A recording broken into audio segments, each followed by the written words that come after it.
자, 이틀 만에 또 뵙습니다. 목요일인데 오늘 명예들의 복귀 목요일 이 시간에 이번 주만입니다. 이번 주만 목요일 시간에도 지난주에 어차피 지난 주가 아니죠. 지난 화요일 날 제가 그 종목 섹터나 이런 이야기들을 할 때 좀 시간이 좀 부족함을 느꼈는데 잘 됐습니다. 오늘 그런 부분들 조금 더 부연할 수 있도록 하겠습니다. 자, 시장 지난 화요일에 제가 말씀을 드릴 때 일단 안도감 그리고 반등인데 이 반등이 좀 더 이어질지를 보자 이렇게 의견을 드렸고요. 그래서 현재 시장 뭐 중기 상황 혹은 단기 상황 이런 것들을 한번 보고 갑시다. 일단은 2800대 제가 생각하는 시장에 대한 예상이 있고 그리고 장세가 가는 시세가 있습니다. 그러니까 주식 투자 우리가 여러분들도 뭐 저는 이게 전문가라서 이런저런 전략에 대해서 가타부터 말이 많지만 오히려 개인 투자자분들은 그냥 본인의 전략을 딱 수립하고 있는 거 아니에요. 어디 가서 얘기하는 게 아니고. 그럴 때 내 전략을 잘 정리해서 가지고 있대 얼마만큼 맞고 틀리는지를 항상 체크를 하셔야 돼요. 왜냐? 저도 마찬가지고요. 세상 누구 없는 모든 전략가 뭐 개인 투자도 다 마찬가지입니다. 다 틀립니다. 다 틀립니다. 틀리려고 전략을 세우는 건 아니지만 무조건 틀립니다. 그래서 내가 계획하고 예상한 것에 맞춰서 유연하게 이제 실전 전략을 가는 거거든요. 저는 이렇게 봅니다. 애초에 여러분들께 늘 말씀드린 2900선 이하는 지금은 2900 이하는 매수다. 매수이고 하단이다. 이렇게 계속 말씀드려 왔어요. 그리고 3300 이런 거 못 간다. 이런 거 못 간다. 그래서 저는 여기서 만약에 시장이 좀 더 가면은 한 3100선 내외라고 생각을 합니다. 지금도 여전히 여기 정도 되는 거죠. 여기 정도. 여기 정도면은 이제 지금 상황에서 올라갈 수 있는 박스권의 반등이라고 생각을 해요. 이 정도를 반등이라고 생각을 하고 내년도를 어떻게 보느냐면 저는 연초에 하단이 나오는 게 맞다고 봐요. 연초 저점이 한번 나와줘야 된다고 보고 있고요. 이게 제일 순탄할 거라고 생각을 합니다. 어설프게 내년도 상반기 연초가 장이 꾸역꾸역 올라가거나 해버리면은 내년 장도 올해처럼 돼버릴 수가 있습니다. 오히려 저는 미국이 테이퍼링 좀 빨리 하고 조기 금리 인상 걱정하고 막 이럴 때 저점이 나와야 된다.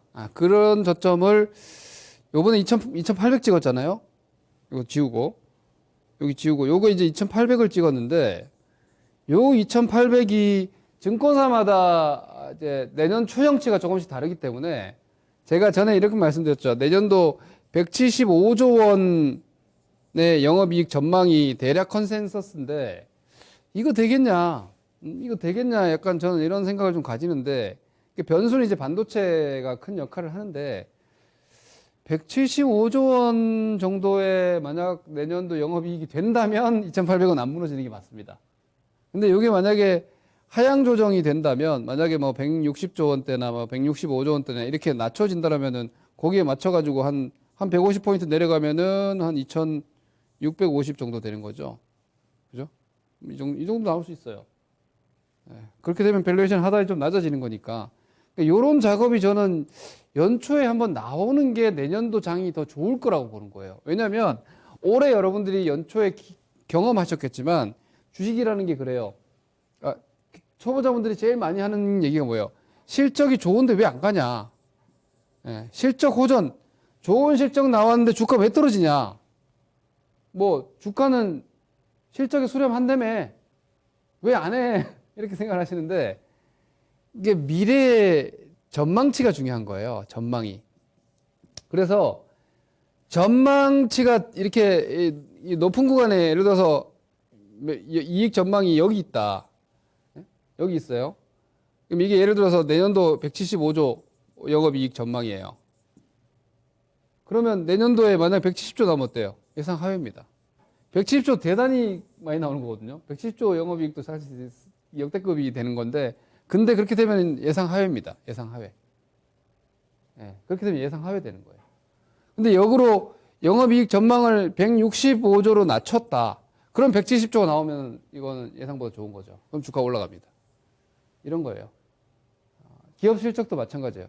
근데 지금 제가 계속해서 말씀드리는 게 삼성전자 하이닉스 같은 경우도 여러분들 아시죠? 하이닉스 바닥 9만 원일 때 삼성전자 9만 원, 하이닉스 9만 원대 갔을 때 하향 조정 엄청나게 나왔죠. 반도체 목표 주가 하향. 왜 목표 주가 하향 그냥 하향하는 게 아니에요. 이게 실적 전망까지 하향을 하기 때문에 목표 주가가 하향되는 거예요. 이렇게 타고 하이닉스 여기서 찍고 올라갔잖아요. 왜냐? 반도체 슈퍼 사이클이 이러면서 목표 주가 엄청나게 높게 잡고 있었고 매출 이익 전망을 되게 높게 잡고 있었어요. 이거는 우리 시장 전반이 다 마찬가지예요. 지금 올해 여러분들 아시다시피 5월달, 4월달에 화학, 뭐 건설, 기계, 조선, 철강 다 되게 좋았잖아요. 쇼티지로 인해서. 그래서 요 5월달 이전에 상반기 실적을 기준으로 이 상반기에 자, 상반기는, 올해 상반기는, 이거 기저도 있었어요. 그죠? 올해 상반기는 기저 효과도 있었죠. 2020년 상반기가 박살났으니까. 그러니까 이 기저 효과가 있었던 상반기를 기준으로 2022년도 이게 전망을 잡고 있단 말이에요. 지금. 전망치 자체를, 이 컨센서스를 이때 잡아놓은 거예요, 다. 요 3월 달에 2020년 결산 실적 발표하고 하면서 내년도 추정치까지 잡고 그리고 상반기에 좋은 실적 발표하는 거 보면서 그 전망치를 다 상향 조정해 놨는데 이걸 별로 안 낮추고 있어요, 지금 우리나라 증권사들이. 그걸로 지금 다 멀티플 잡고 있고 밸류에이션 잡고 있단 말이에요. 그래서 저는 이거 낮추는 과정이 한번 있지 않을까? 이거 낮추는 과정이 한번 있어야지 내년도 장이 좋은데 이 높은 전망을 계속 유지하고 있으면은 어느 정도 잘 나와도 그 높은 눈높이를 충족을 못 시킬 텐데 이 눈높이를 이렇게 낮춰야지 그렇게 봐요. 그러면 오히려 여기 어디서 내년도 연초에 여기 어디서 여기가 지금 2700선 내외 뭐 이 정도 되는데 그러니까 800에서 멀진 않은 거예요. 요 어디서 바닥 나와버린다. 이게 만약 2022년도 연초다. 그리고 2022년도 장 좋은 거예요. 시장이 3,300 못 넘어가도 상관없어요. 왜? 예를 들어 2,700에서 3,300 못 넘어가도 이거 몇 포인트? 600포인트. 600포인트 나온 거예요. 시장 지수가 플러스 20%예요. 시장 지수 20% 올라가면 여러분들 잘만 하면 계좌 수익률 40%, 50% 나올 수 있거든요. 저는 이걸 아직은 완전히 이 전망을 놓진 않아요. 그러니까 이거는 좀 어떻게 보면 상반기 전략 연초에 한 가지 뭐랄까 좀 가이드라인이라고 하긴 좀 그렇고 저런 거 하나 있어야 될 것 같은데 라는 생각을 아직 저는 유지합니다. 그런데 그거는 조금 한 템포 앞을 보는 거고 지금은 어떻게 됐냐 제가 차트로도 한번 보여드릴게요. 자, 오늘 우리 시장이 60일선을 돌파했어요. 60일선은 제가 뭐 저 방송 보신 분들 아시겠지만 보통 60선을 우리가 수급선이라고 얘기합니다. 60선을 수급선이라고 얘기합니다. 그러니까 수급 호전 구간에 들어간 거죠. 그러니까 120선은 보통 이제 경기선, 실적선 이렇게 얘기해요. 그러니까 경기선이 지금 위치하고 있는 자리가 3100선, 3120선 이렇게 됩니다. 네? 경기선이. 그러니까 경기가 이제 요거는 지수는 경기고 종목은 실적이에요. 자, 경기나 실적이 지금 아주 뜨거운 구간은 아니에요. 인플레이션 걱정도 하고 있고 생산 병목도 아직 있고, 그러니까 반등은 일단 뭐 한 3,120, 30 정도 일단 보는 게 맞는 것 같은데 120 이상까지 나올까? 잠깐 뭐 오버슈팅 나오면 정말 많이 올라가면 3,200 정도까지가 최대일 것 같은데 저는 뭐 한 12월, 1월 정도 최대로 올라가면 정말 많이 올라가면 3,200 아니겠어? 이렇게 보는데 과연 그 정도는 갈까? 자, 이거는 그냥 단기예요. 이건 단기적으로 따라가야 돼요. 12월 달에 여러분 이벤트가 딱 하나밖에 없어요. FOMC. 지금 여러분 시황은 결국은 자, 지금 시황이 가장 큰 포인트가 뭐예요? 제가 호재, 악재 일단 점검을 잠깐 합시다. 이 시장을 좌우하는 가장 지금 좋은 호재는 악재였다가 호재로 바뀐 오미크론. 오미크론은 이제 오미크론 약화가 치명률이 높지 않다. 아까 말씀드렸죠. 이 오미크론이 집의 우세종이 돼버리면 이 오미크론이 우세종이 됐는데 오미크론은 치명률이 높지 않다. 감기형 바이러스다. 그러면 이제 우리가 무서워하던 그 코로나는 끝나는 거예요. 사망률도 높고 치명률도 높은데 엄청난 확산. 이게 우리 코비드19 바이러스의 가장 문제점이자 공포감이었잖아요. 근데 나 걸려서 한 이틀 잠깐 몸살 정도 앓고 항체 생기면 감기 원래 여러분 감기 치료약 없잖아요. 그냥 항체 생기면 끝나는 거 아니에요. 감기 바이러스 들어오면은 항체 생기면 이제 감기 떨어지는 거 아닙니까? 그렇게 되면은 이제 위드 코로나 정말 위드 코로나 되는 거죠. 지금처럼 뭐 7,000명이니 막 2만 명이라도 상관없는 거죠. 그죠? 위험하지 않다면 그래서 감기처럼 2만 명 여러분 감기 유행할 때 2만 명만 걸립니까? 10만 명도 걸리는데. 그죠? 그게 진짜 위드 코로나 아니에요. 그래서 미국이 엊그저께 폭등을 한 거예요. 요거 하나 일단 호재가 돼 있어요. 요건 약간 변수가 될 수 있겠죠. 오미크론은. 그 다음에 제가 말씀드린 중국 지준율이나 이거 약간 사이즈 꽤 큰 호재라고 생각해야 된다. 왜냐? 특히 우리나라 같은 경우는 중국 경제권이라고 외국인들은 보고 있기 때문에 이 중국의 최근에 중국의 경기가 되게 부진했지 않습니까? 근데 중국이 홍다 사태만을 틀어막기 위해서가 아니라 물론 이 시기 자체는 뭐 시진핑의 3기 집권 앞두고 베이징 올림픽, 동계 올림픽 앞두고 있어서 좀 한시적일 것 같긴 해요. 중국이 막 공동 부유를 선언하고 있고 한데 막 작정하고 막 경기를 막 개발하고 이렇게 하진 않을 텐데 좌우간 방패는 세워줬다. 요거 하나. 또 그리고 이제 유럽이 여러분 이 위드 코로나가 좀 더 분명하게 되면은 유럽이 여러분 제조업이 아직 안 살아났어요. 유럽이 전반적으로 보면은 경제 지표가 지금 안 살아났어요. 아직. 근데 이게 위드 코로나가 돼버리고 나면은 유럽 같은 경우는 제조업은 자동차나 이런 게 크니까 이런 것도 살아나고 소비가 살아났을 때 유럽이 경기가 회복될 수 있다는 기대감, 그리고 중국이 지준율을 인하하면서 유럽도 좀 완화적 정책, 특히나 독일이 정권이 바뀌었기 때문에 좀 더 그러니까 유로 경제 통제권을 독일이 계속 행사해 왔기 때문에 독일의 그런 경기에 대한 뷰나 스탠스가 좀 바뀌면서 유럽이 경기를 좀 부양하지 않을까? 그러면 유로화가 올라가거든요. 그럼 달러가 약해진단 말이에요. 그럼 달러가 약해지면 우리처럼 이머징은 방어선이 돼요, 시장이. 좀 복잡한 얘기인데. 하여튼 그런 상황들이 지금 호재성으로는 생겨 있어요. 그럼 악재는 지금 어떤 것들이 있느냐를 한번 보죠.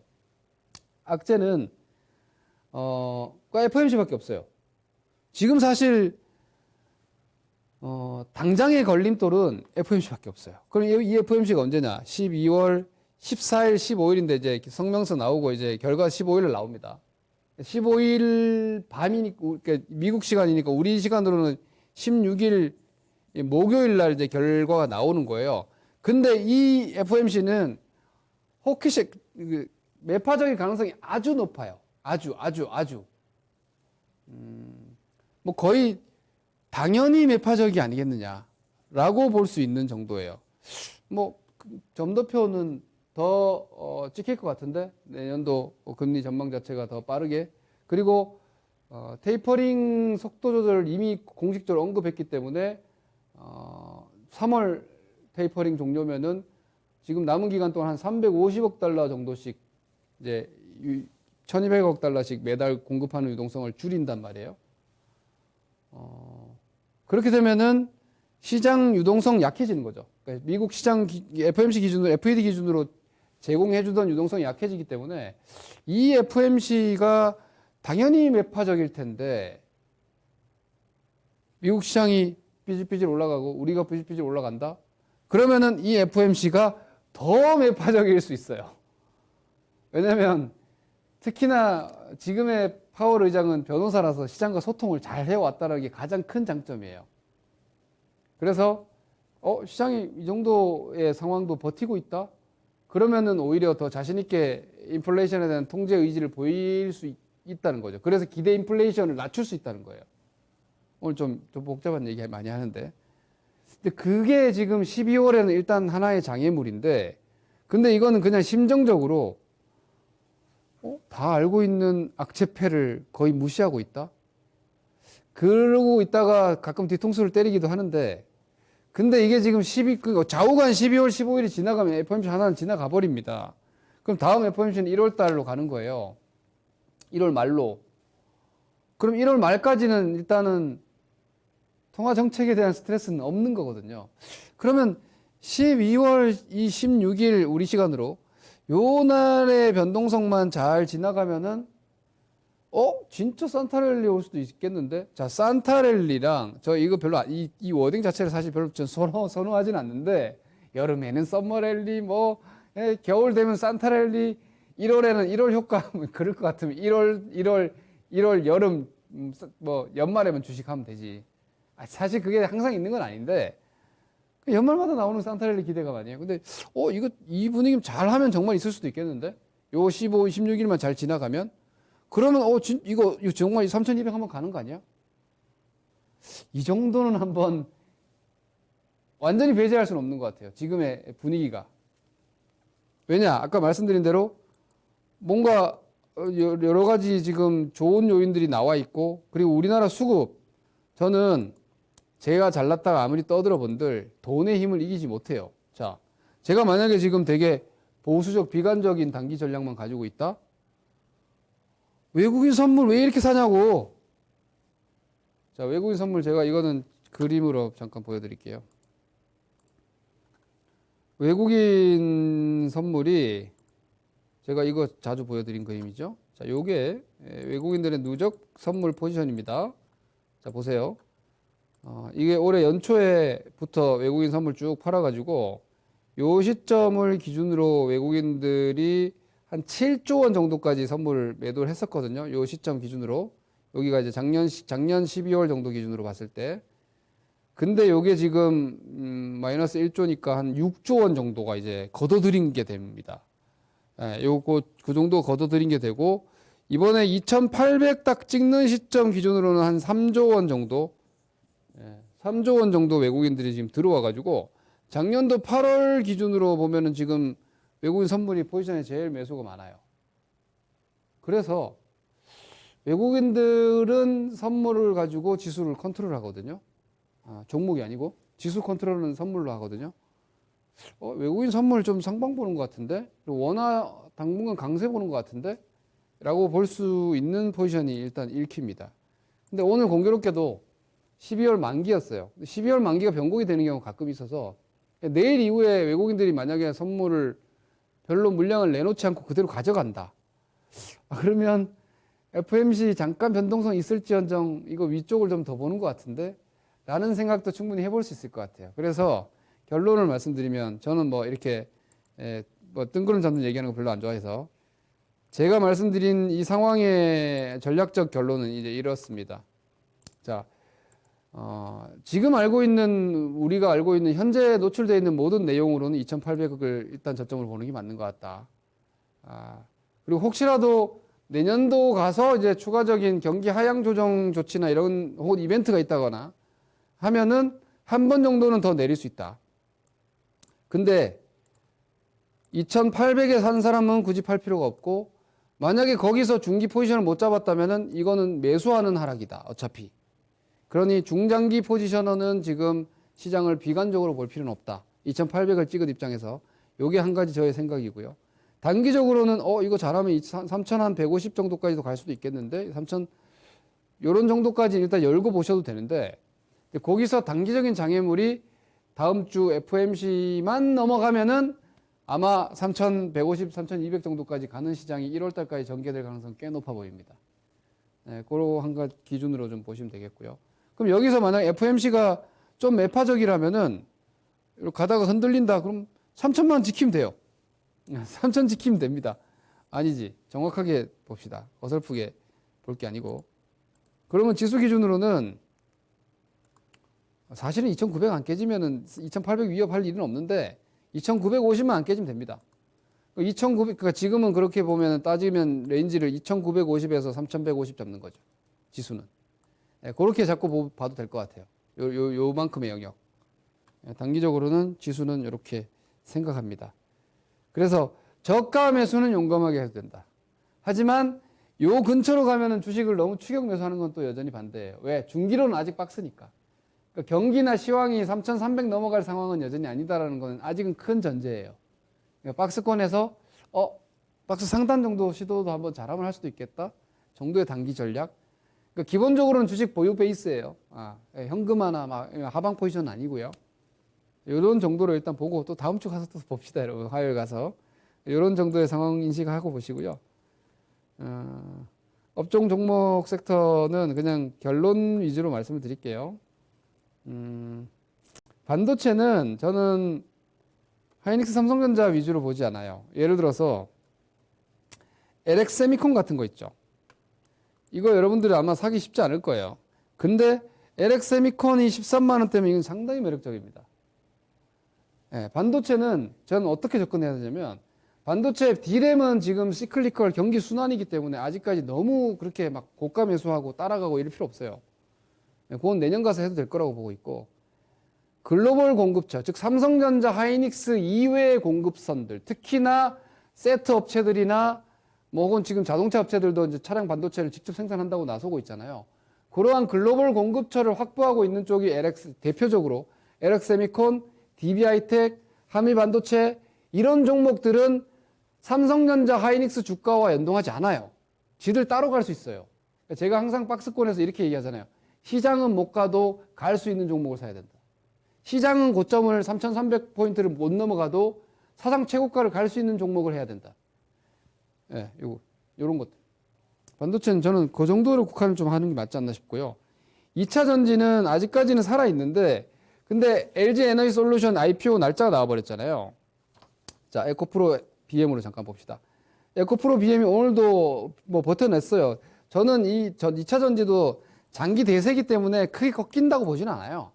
근데, 자, 10조 이상짜리 IPO가 1월 18일, 19일에 있어요. 그러면, 시중에 2차 전지 커버리지 유동성이 그쪽으로 간단 말이에요. 그쪽으로 갈 수밖에 없어요.